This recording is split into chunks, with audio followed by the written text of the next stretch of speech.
It began like any other quiet morning in Lincoln Park. Joggers traced the pathways lined with oak trees. A mother pushed her stroller past the fountain, and a group of students laughed near the benches. The city was waking up, ordinary, peaceful, unaware that history was about to be recorded by shaking hands holding cell phones. A man walked along the east path. Gray hair, pressed shirt, shoulders straight. In his right hand, a thick brown envelope. His name was Henry Carter, 64 years old. A veteran, a father, and a man who'd spent 2 years preparing for this morning. He wasn't heading to work. He wasn't out for a stroll. He was walking toward justice. Henry's steps were slow, steady. Every block meant something. Every step a memory of what was lost. Inside that envelope were over 300 pages, legal documents, sworn statements, and evidence he'd gathered himself. Pages soaked in time and grief. He whispered under his breath, "For Daniel, for Maria, 2 names, 2 lives gone because of what had happened 2 years earlier." A few blocks away, Linda Grayson, 58, stood at her kitchen window. She'd lived in that neighborhood for 30 years. She liked to think of herself as a good citizen. But that morning when she saw Henry, an older black man walking with purpose, holding something in his hand, her mind didn't see a veteran. It saw a threat. She picked up her phone. 911, what's your emergency? There's a suspicious man walking toward the park, she said calmly. What's he doing? Walking fast. He's carrying something. Could be a weapon. He looks angry. Her voice trembled just enough to sound believable. On the other end, Nina Alvarez, the dispatcher, had heard this kind of call too many times. 15 years of service. She could tell when fear was real and when it was prejudice dressed as concern. She typed the details into her system anyway. Protocol demanded it. She added a note. Caller has history of exaggeration. 15 similar reports. Still, the message went out. Unit 14, respond to Lincoln Park. Report of suspicious person. Approach with caution. 2 officers were nearby. Officer Mark Dalton, 33, and his partner, Officer Julia Kim, 30. Dalton grinned when he heard the call. Finally, something interesting. Kim sighed. We're just supposed to check. That's all. Dalton ignored her tone. Let's see what kind of suspicious we're talking about today. They turned into the park, tires crunching over gravel. The morning sunlight flickered through the trees. And there was Henry, walking calmly on the path, head high, envelope in hand. That him? Dalton asked. Probably, Kim replied. Dispatch said older male. He's not doing anything wrong. Dalton opened his door. Let's check him out. The air tightened. Dalton's boots hit the walkway hard. Sir, stop right there. Henry stopped immediately. He didn't run. Didn't argue. Just turned slowly. Good morning, officers, he said, voice steady. Is there a problem? We got a call about a suspicious person, Dalton said, hand already near his weapon. What are you doing here? I'm on my way to the municipal building, Henry replied. I have documents to file. Documents? Dalton squinted. What kind of documents? Legal ones. I'm exercising my right to file a petition. Kim's eyes darted between them. Henry's tone was calm, respectful, almost military in its precision. No tremor, no aggression. Dalton didn't care. His face hardened. Let me see some ID. Of course, Henry said. He shifted the envelope to his left hand. My wallet is in my back pocket. I'll reach for it slowly. Keep your hands where I can see them. Dalton snapped. I am, Henry said quietly. Just reaching for my... I said hands. Dalton barked. Henry froze. His fingers hovered inches above his pocket. Kim stepped forward. Mark, he's complying. He's not resisting. Dalton's voice grew louder. Get on the ground now. Officer, please, Henry began. I'm a retired... On the ground. The envelope slipped from his hand. Papers fanned out across the path. White pages scattering in the wind, sunlight glinting off official seals. Henry dropped to one knee, trying to comply, trying not to make a wrong move. Dalton lunged. The impact slammed Henry's ribs. Both men hit the ground. The concrete bit into his face. The envelope burst open completely, documents tumbling like snow. Kim froze. Her training told her to intervene. Her fear told her not to. Dalton pulled out a zip tie. Hands behind your back! Henry's wrists were yanked and bound tight. Too tight. I didn't resist, Henry said through the grit in his teeth. You moved, Dalton snarled. Blood trickled from Henry's lip. Kim's eyes caught something near the grass, an ID card that had fallen from Henry's wallet. The sunlight caught a seal, metallic and unmistakable. She stepped closer. "Mark, look at this." Dalton didn't glance up. "What?" "It's a military ID," she said. 4 stars. This man's a general. Dalton looked at her, then at Henry. Anyone can fake an ID. He pressed his knee harder into Henry's back. "You think you're above the law because you printed a shiny card?" Henry didn't answer. He'd survived battlefields. He'd lost his wife and son. But nothing felt like the cold humiliation of that moment. Around them, the park grew still. Joggers stopped. Phones lifted. 1 camera, then 3, then 8. Every lens pointed toward the man pinned to the ground by an officer who refused to see the truth. Kim whispered, "Mark, stop. He's bleeding." Dalton ignored her, rifling through the papers scattered across the walkway. Letters, seals, and stamped documents shimmered under the morning light. Then he picked up one sheet and froze. "Julia," he said slowly, "come here." She stepped closer. The header read, "Carter v. City Police Department. Federal Civil Rights Action." Dalton's face shifted. The arrogance drained from his voice. This can't be right." A car screeched nearby. Another officer stepped out. Ryan Holt, 35, confident stride, practiced smirk. He'd handled dozens of calls like this. But the moment his eyes landed on the papers, his steps faltered. His name was there. 3rd on the defendant list. He stopped cold. The color drained from his face. His camera's red light blinked, recording the instant recognition hit. Dalton looked at him. "You know this guy?" Holt swallowed hard. "No, never seen him," but his voice cracked. His hands trembled. His lie hung in the air like smoke. Across the street, a car engine idled. Inside, Robert Dale, a former detective, filmed the scene with his phone. He'd left the force 2 years ago after something he couldn't forget. He'd been waiting for this morning, waiting for Henry to make his move. Now he had everything on video. He pressed send. The clip uploaded in seconds. The video spread faster than anyone could imagine. By the time Officer Holt's hands stopped shaking, it had already hit a dozen phones across the park. Within minutes, strangers were sharing it, stitching their own reactions, whispering in disbelief at what they had just witnessed. Across town, a phone buzzed on a cluttered desk. Emma Reed, an investigative journalist who'd been chasing a buried story for months, glanced at the notification. She opened the clip, turned up the sound, and watched. The moment Dalton slammed Henry to the ground, her stomach clenched. Then she saw Holt's reaction, the recognition, the fear. She played it again, and again. This was it, the story she'd been waiting for. Emma had been holding an article, ready to publish at 3 that afternoon, about the Carter lawsuit, a federal civil rights case against the city's police department. She'd been gathering files, leaked memos, emails, all pointing to a department that hid the truth behind badges and reports. But she'd been missing the one thing that would break it open. Now she had it. Video proof. She didn't wait for her editor's call. Her fingers flew across the keyboard. She rewrote her opening, her breath quick and uneven. "The man pinned to the ground today in Lincoln Park is not a suspect. He is General Henry Carter, retired 4-star, and the papers scattered beside him are the very documents that name the officers who took his son's life 2 years ago." Across the city, Henry sat in his small kitchen just 2 hours before all this began. The table was worn, the wallpaper faded. His house was quiet now.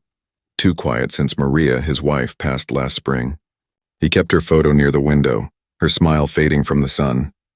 Their son Daniel's picture was next to it, uniformed, proud, gone far too soon. He touched the brown envelope that sat on the counter. Inside were 2 years of pain shaped into pages. Every night he had worked until dawn, tracing lies, requesting records, finding witnesses who whispered truth behind closed doors. He'd measured his walk to City Hall down to the second. He wasn't doing this just to win a case. He was doing it so his son's name would finally mean something again. When he left his house that morning, he didn't know that Linda Grayson was watching him from her window. He didn't know that her single phone call would bring the same kind of men who had already stolen his son. And he didn't know that by the time he reached the park, the whole city would soon know his story. In the dispatch center, Nina Alvarez stared at her monitor. Her hands trembled. She had seen the video too. Someone had sent it to her through a private message. Her heart sank when she realized it was her call that had sent those officers. She closed her eyes. "Please let him be okay," she whispered. Back at the park, chaos was building. More officers arrived, unsure of what to do. A sergeant named Luis Vega, older, worn from 2 decades of service, stepped out of his cruiser. His eyes caught the scene. A man on the ground, papers everywhere, and 2 younger officers frozen in guilt. "What do we have?" Vega asked quietly. "Suspicious person," Dalton muttered. "Where's the weapon?" Vega's voice stayed calm. Dalton hesitated. He reached for something. "His wallet," Kim said softly. Vega looked at her. "And you didn't stop him?" Kim shook her head. "He wasn't resisting." Vega's eyes fell to the papers on the ground. He crouched and picked one up. It was a photograph, young man in uniform. Daniel Carter. Beneath the picture, handwritten words, 3 tours. Army medic, killed during routine jog. Unarmed, Vega's chest tightened. He looked at Henry. "Who's this?" "My son," Henry said. "Where is he now?" "Buried. 2 years ago." Vega swallowed. "I'm sorry for your loss." Henry met his eyes. "You will be sorrier when you see what your department did to him." Another siren wailed. A 3rd cruiser slid to a stop. Ryan Holt stepped out, face pale. Vega noticed his body cam blinking red. He followed the line of Holt's vision to the papers scattered near Henry's legs. One page caught his attention. Defendant list. Officer Ryan Holt, City Police Department. Vega saw the color drain from Holt's face. The man looked like a ghost caught under daylight. The crowd was thicker now. College students, parents, joggers. Every one of them with a camera raised, documenting the moment. No one spoke, but the silence said everything. Dalton's jaw flexed. He wanted to arrest Henry to regain control, but Vega's voice cut through. "Cut him loose." Dalton blinked. "What?" "You heard me. Now." Kim reached into her pocket and sliced the zip ties with her knife. The sound of snapping plastic echoed louder than any shout. Henry's wrists were red and swollen. Vega reached down, helped him sit up. "Sir, I'm sorry." Henry didn't answer. His eyes were fixed on Holt, who stood trembling at the edge of the crowd. "Officer Holt," Vega said, "you know this man?" Holt's lips parted. "No." But everyone could see the lie. Henry turned his head slowly, his voice even. "You remember my son, don't you?" The words cut through the air like glass. Holt stepped back, stammering. "I don't—" "You shot him," Henry said. 5 times. 2 years ago. He was jogging, listening to music. You said he refused commands, but he never heard you. He had earbuds in. He never even saw you." Kim's eyes widened. Vega's shoulders stiffened. Dalton's expression faltered. Across the park, the crowd gasped. Someone whispered, "He's the father." Phones kept recording. Holt tried to speak, but no sound came out. His hand hovered near his radio, then dropped. His face was pale, eyes wet, lips trembling. Every breath looked like guilt made visible. Then a voice came over Vega's radio. Nina's voice. Steady, professional, but heavy. "Sergeant Vega, identity confirmed. General Henry Carter, retired, 4-star, active clearance. Filed multiple information requests 2 years ago regarding officer-involved shooting. Victim, Daniel Carter." The park fell into silence. Even the birds stopped. Dalton stepped back. Vega stared at the man he had just helped off the ground. The same man who had spent 2 years begging for answers. "Cut him loose," Vega said again, though Henry was already free. Dalton's voice broke. We didn't know." Henry's reply was quiet but sharp. "You never asked." The crowd erupted. Some shouted for the officers to be fired. Others cried. A woman's voice rose above the noise. "You assaulted a general." Within 10 minutes, the video hit 20,000 views. Emma Reed's article went live. By the time Vega turned to speak to Henry again, 3 news vans were already on their way. Henry sat on the curb, silent. Blood on his face, torn papers at his feet, and a city about to change because of what had just been recorded. He didn't smile. He didn't thank anyone. He just waited, patient, wounded, and unbroken. The storm was coming, and he was ready. Downtown, phones buzzed across desks. The mayor's office filled with voices all talking at once. The communications director held up her phone and said, "It's everywhere." On every screen, the same image, a 64-year-old man in handcuffs. The words 4-star general flashing beneath. Mayor Ellen Brooks stood by the window, watching reporters gather outside City Hall. Find out who approved that call, she ordered. Her chief of staff hesitated. It was a citizen report. The mayor turned sharply. Then find out why it turned into a national disaster in under an hour. Across town, Chief Diane Cole drove toward Lincoln Park, sirens silent but lights flashing. She had seen the footage. Each second of it felt like a countdown to the end of her career. The officers' faces, the knee, the scattered papers, there was no way to explain it away. When her phone rang, the voice on the other end was ice cold. "Fix this now," the mayor said, and hung up. In the newsroom, Emma Reed's story climbed to the top of every platform. Thousands of comments flooded in. "He's a general. He was attacked. Fire them all. This happens every day, now it's on camera." She didn't read them. She was already adding new paragraphs. She'd just spoken with Robert Dale, the former detective who had filmed everything. He was sending more footage. Clear, steady, irrefutable. While the city buzzed with panic, Henry sat on a wooden bench near the courthouse.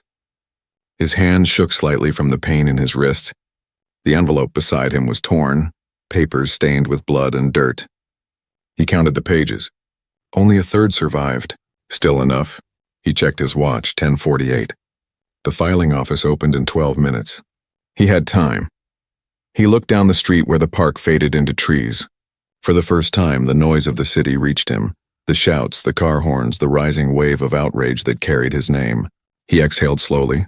This wasn't how he wanted the world to know, but perhaps it was the only way it ever would. At the park, Sergeant Vega stood near his cruiser, watching as forensics collected the scattered papers. Officer Kim spoke quietly with two journalists who had arrived early. Dalton paced in silence, rage hidden behind clenched teeth. Holt sat against his car, staring at nothing. When his phone buzzed, he looked down. A message from an unknown number. "You're going viral. Check the news." He opened it and saw his own face freeze-framed mid-lie. Chief Cole's SUV stopped at the edge of the scene. She stepped out and looked around. Civilians recording, officers frozen, Vega talking to reporters. She walked straight to Henry, who was still sitting on the curb. "General Carter," she said. "I'm Chief Cole. I want to apologize for what happened." Henry didn't rise. "You can't apologize for a system," he said quietly. "Only for yourself. We'll investigate. You already did. 2 years ago. You called my son's death justified," her jaw tightened. "Sir, please come to the station. We can sort this out. Am I under arrest? No? Then I'll file my case first." Cole opened her mouth, but her phone rang again. The caller ID read Pentagon. She stepped aside. The voice on the line was sharp and formal. "This is Lieutenant Colonel Sarah Wells, Department of Defense. We were notified that General Henry Carter was detained. Confirm his status." Cole's throat went dry. "He's been released. Was he injured?" "A few minor cuts. Body cameras operational?" "Yes. Preserve all footage. Federal inquiry will follow. Do not interfere with the complainant." When the call ended, Cole's face was pale. She turned to Vega. "The Pentagon's watching." Vega nodded. "Then we better get it right this time." Henry stood, collected what remained of his papers, and started walking again. Slow, deliberate, unstoppable. The crowd parted for him. Cameras followed as he crossed the street toward the courthouse. No one spoke. Even the officers watched in silence. At City Hall, the mayor's communications team worked frantically. "Has he filed yet?" someone asked. "Almost," another replied, eyes glued to a live stream from outside the courthouse. The mayor whispered, "Once he files, it becomes federal. We can't bury it."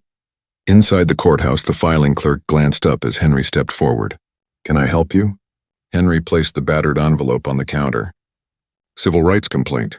Against this city's police department?" The clerk's fingers trembled slightly as she stamped the documents. "Your filing is complete, General Carter." Henry nodded once. "Thank you." Outside, Emma Reed's phone buzzed again. The clip of the filing had already gone live. The headline below it read, "After 2 years of silence, a father walks into court and an entire city trembles." At the park, Officer Kim watched the video quietly on her phone. She felt something she hadn't felt in years, hope mixed with fear. She turned to Vega. "Sir, if the footage shows everything, will they finally listen?" Vega looked at her. "They'll have to." Across town, Ryan Holt sat in his car, face lit by the glow of his screen. His wife had texted him, "You're on every channel." What did you do? He didn't answer. He couldn't. Every sound from that morning replayed in his head. The old man's voice, the name he'd tried to forget. "You remember my son, don't you?" He lowered his head onto the steering wheel and whispered, "I remember." But the world had already remembered for him. Rain began to fall as Henry reached the courthouse steps. It came lightly at first, then harder, washing dust and blood from his face. He didn't shield himself. Every drop felt like proof that he had made it through another battle. People followed behind him, some strangers, some neighbors who had seen the video. No one spoke. They only watched as he pushed the heavy glass door open and disappeared inside. By then, the FBI had already called the mayor's office. A formal civil rights inquiry was forming. The mayor's assistant whispered the news, and Ellen Brooks covered her face with her hands. "This is bigger than us," she said. "It's federal now." In the silence that followed, a single notification tone echoed from every phone in the room. The headline was everywhere.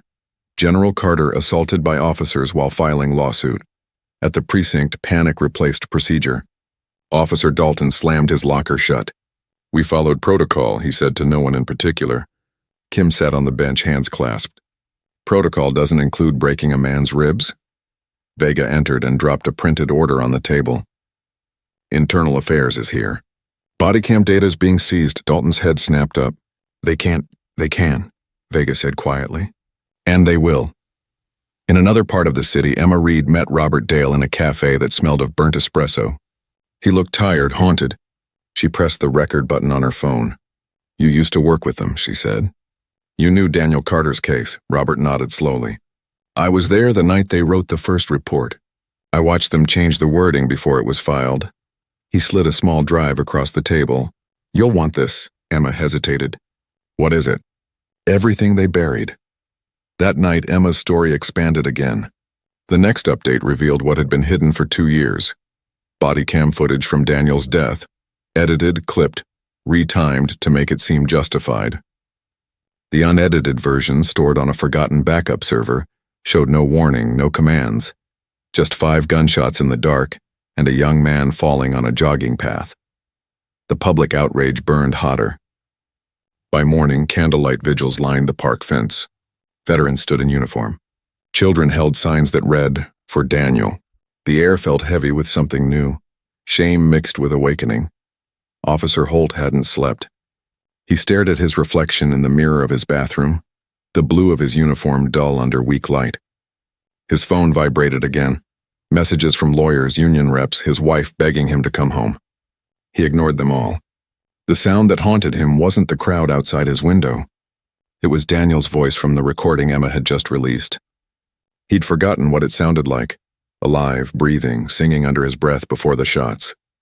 Chief Cole sat in her office, blinds drawn.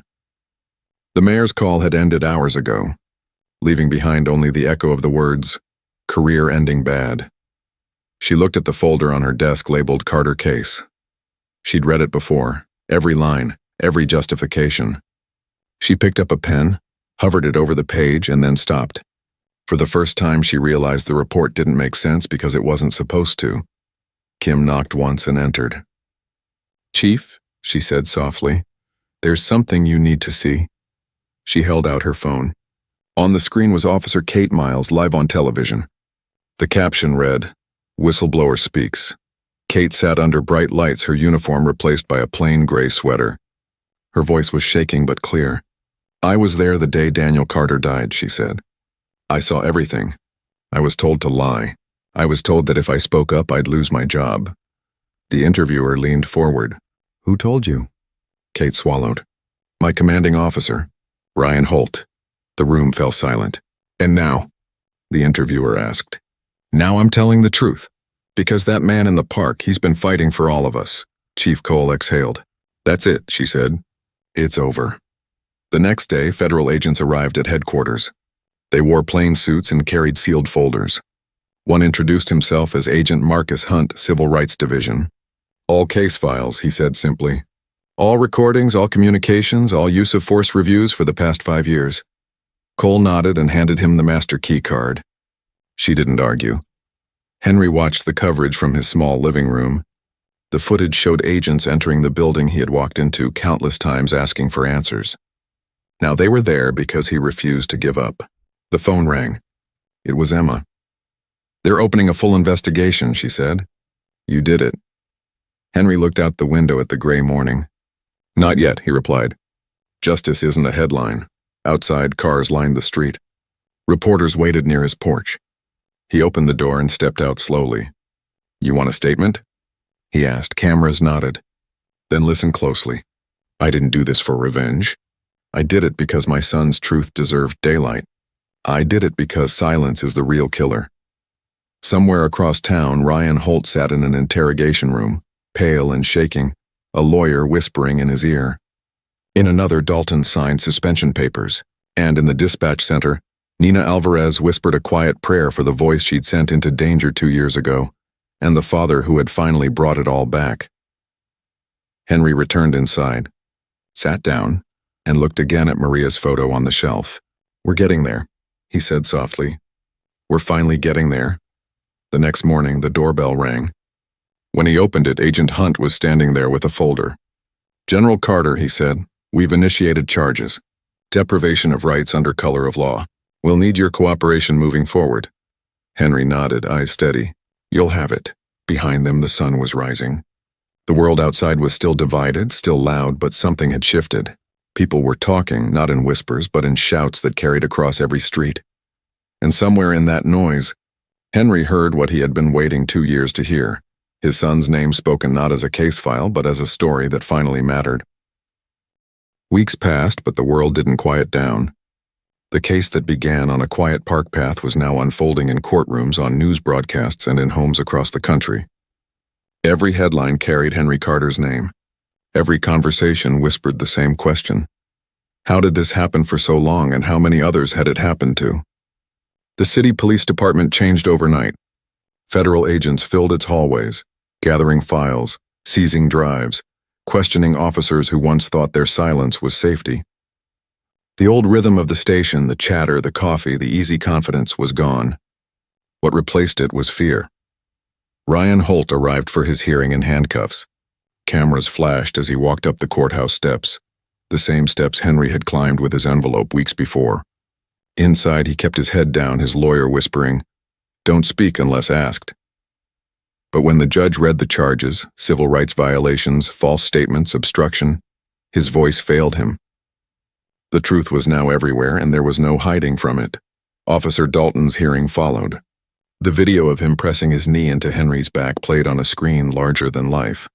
The crowd was silent, the sound of Henry's restrained breath echoing through the chamber. Dalton looked away. There was no argument left to make. The court ordered suspension without pay pending criminal trial. Chief Cole resigned 3 days later. The announcement was brief, no speeches, no excuses. Her badge was placed in an unmarked envelope, her office empty by sunset. She didn't wait for the press conference or the cameras.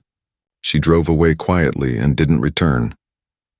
Inside Henry's small home, the television flickered between channels replaying his story. He didn't stay to watch them. He was writing letters, to veterans groups, to community leaders, to anyone willing to help build something new from what had been destroyed. He didn't want revenge. He wanted reform. Emma Reed's article had become the foundation of a movement. The story was cited in policy meetings, discussed in classrooms, debated in city councils. Her latest update read, "The Carter case sparks nationwide review of use of force standards." She ended her article with one line that people repeated online like a promise. "Justice isn't charity. It's a debt we owe to truth." Outside, the city began to change. Officers wore new body cameras with automatic uploads. An independent review board, half civilians and half veterans, oversaw every use of force incident. For the first time, complaints were answered and silence was no longer protection. Henry walked through Lincoln Park one afternoon. The grass had grown back where the papers once scattered. Someone had placed a small bronze plaque beside the path, in memory of Daniel Carter, son, soldier, citizen. He stood there quietly, fingers brushing over the engraved letters. "You finally got your truth," he said. Kate Miles met him there, no longer in uniform. She worked now with the Federal Reform Unit, helping train officers on ethics and accountability. She approached slowly. "General Carter," she said, The reforms, they're actually happening. He turned and smiled faintly. They'll need time. But it's a start, she nodded. I visit Daniel's plaque every week. Reminds me why I left. Henry looked at her. You didn't leave. You stood up. That's different. Not far away, Robert Dale filmed the park for a documentary. He zoomed in on Henry and Kate from a distance, then lowered the camera. Some moments, he thought, were better remembered than recorded. When the trials concluded, Ryan Holt was sentenced to 10 years. Dalton received 7. Both convictions carried the same words from the judge. Abuse of power under color of law. The phrase echoed through the country, printed in headlines and memorized by recruits. Months later, the Department of Justice released its report. The conclusion was clear. Systemic bias, pattern of excessive force, and deliberate cover-ups over 5 years. The city agreed to federal oversight and comprehensive reform. It wasn't victory. It was beginning. On a cool spring morning, Henry visited the military cemetery. He carried a small box. Inside it was his 4-star insignia, the same one that once shone on his uniform. He knelt by Daniel's grave, placed it beside the headstone, and whispered, "You can rest now. I kept my promise." He stayed there for a long while, the sound of wind moving through the rows of flags. When he finally rose, a faint smile crossed his face. Not joy, not triumph, just quiet relief that truth had been heard. As he walked back toward his car, the sun broke through the clouds. Reporters would later call it the Carter Morning, the day one man's persistence began to reshape a system. Henry never used that phrase. He preferred something simpler. When asked what justice felt like, he said, "It feels like breathing again." He opened the car door, glanced once more at the sky, and drove away slowly. Behind him, Lincoln Park shimmered in the light. Peaceful again. No longer the place of his pain, but a monument to endurance. And somewhere in that calm, Daniel's name lived on, in every policy rewritten, in every young officer trained to see a citizen first, in every whisper that began with the words, "Remember what happened in the park. Justice had come late. It had come scarred and heavy, but it had come." And Henry Carter, the man who walked 1 mile for truth, had finally brought a whole city with him. The months that followed didn't feel like an ending. They felt like the calm before something bigger. The world hadn't forgotten Henry Carter. His story became a mirror that cities everywhere were forced to look into. New laws were drafted. Training manuals were rewritten. Some officers quit. Others stayed and learned what the word serve was supposed to mean. Henry received invitations to speak at universities, military bases, and conferences. At first, he said no. He didn't want applause. He wanted accountability. But when a young cadet wrote him a letter, handwritten shaky ink that said, "Your story made me want to wear the badge for the right reasons," he changed his mind. So on a quiet morning, he walked into the police academy auditorium, the same place where Daniel's shooting had once been used as a case study. The recruits sat in rows, their faces young and nervous. The air was still when Henry took the stage. "I'm not here to lecture you," he said. His voice was low but carried through the hall. "I'm here to remind you that every decision you make will outlive you. Every action leaves a mark on someone's life. You may forget it in a day. They'll remember it forever." He looked at them one by one. "My son served this country with honor. He came home expecting fairness from the same uniform he once saluted. Instead, he met fear disguised as authority. You can't change what happened to him, but you can make sure it doesn't happen again." The room was silent. Then one recruit raised his hand. "Sir," he said, "after everything, do you still believe in justice?" Henry paused. "I believe in the pursuit of it," he answered. "Because justice isn't a destination. It's a daily fight between who we are and who we claim to be." When he finished, the recruits stood and clapped, not out of ceremony but out of understanding. For many, it was the first time they saw what courage looked like without a weapon. After the speech, Henry stepped outside into the crisp afternoon. Kate Miles waited by her car. "That was powerful," she said. "You think it'll make a difference?" He smiled slightly. "Not today, but maybe tomorrow." She nodded. "That's enough." That evening, he sat at his kitchen table, the same one where he had built his case. The brown envelope was gone, replaced by a letter from the Department of Justice confirming full implementation of the reform decree. The final paragraph read, "Your persistence has set a precedent. Your son's name will be recorded in the National Archive of Civil Rights Reform. He folded the letter carefully and placed it beside Maria's photo. Then he poured himself a cup of tea and looked out the window. The street was quiet now. Children played under the same streetlights that had once flickered over patrol cars. He thought of Daniel, of his laugh, of how he used to sprint ahead when they jogged together. His phone buzzed. A message from Emma Reed. We're publishing the last chapter tonight. Thought you should see the headline. It read, "The father who made the law remember its promise." He typed a short reply. Thank you for keeping it honest. Later that night, as the city slept, Henry returned to the park. He walked the same path where it had all begun. The fountain glowed softly under the lamps, the air cool and damp. Near the bronze plaque, candles flickered in a small circle. Someone had left flowers and a note that said, "Because of Daniel, we see each other differently now." Henry knelt, touched the plaque, and closed his eyes.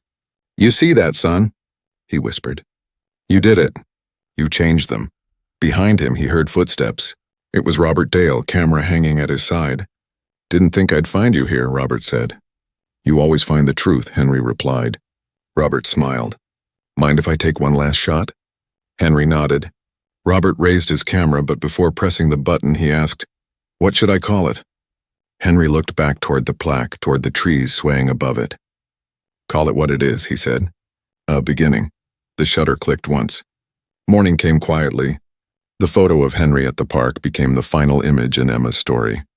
It traveled across the world, printed in newspapers, shared online, framed in classrooms.